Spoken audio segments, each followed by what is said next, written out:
ఉమ్మడి నెల్లూరు జిల్లా నాయుడుపేటలో డాక్టర్ బిఆర్ అంబేద్కర్ స్మృతివనం పోస్టర్లను ఎమ్మెల్యే కలివేటి సంజీవయ్య నివాసంలో పార్టీ నాయకులతో ఆవిష్కరించారు. విజయవాడ నడిబొడ్డులో సుమారు 400 కోట్లతో 120 అడుగుల అంబేద్కర్ విగ్రహాన్ని ఏర్పాటు చేయడం శుభ పరిణామమని ఎమ్మెల్యే సంజీవయ్య అన్నారు. ఈ నెల 19న ముఖ్యమంత్రి జగన్ చేతుల మీదుగా అంబేద్కర్ సామాజిక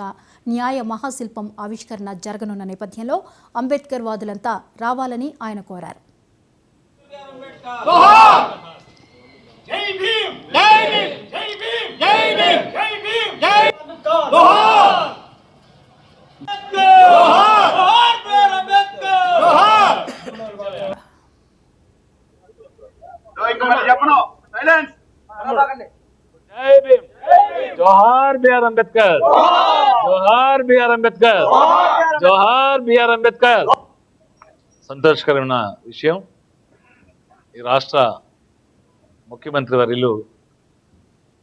గౌరవనీయులు జగన్మోహన్ రెడ్డి గారు మరి ఆంధ్ర రాష్ట్రంలో విజయవాడ నడిబొడ్డులో ఒక ప్రధానమైన కూడలిలో 14 ఎకరాల స్థలంలో ఈ దేశ రాజ్యాంగ నిర్మాత భారతరత్న డాక్టర్ బిఆర్ అంబేద్కర్ గారి కాంస్య విగ్రహాన్ని 125 విగ్రహాన్ని ఒక బేసే 80 అడుగుల పైన అంటే 200 అడుగులు పైచిలకు విజయవాడ నడిబొడ్డులో ఏర్పాటు చేస్తే విజయవాడ మొత్తం కూడా కనపడే విధంగా ప్రతి అంబేద్కర్ వాది తగ్గే విధంగా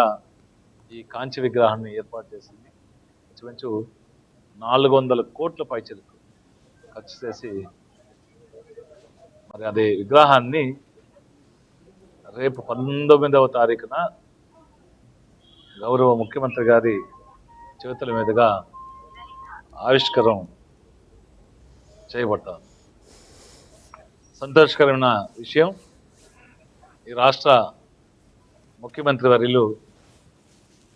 గౌరవనీయులు జగన్మోహన్ రెడ్డి గారు మరి ఆంధ్ర రాష్ట్రంలో విజయవాడ నడిబొడ్డులో ఒక ప్రధానమైన కూడలిలో 14 ఎకరాల స్థలంలో ఈ దేశ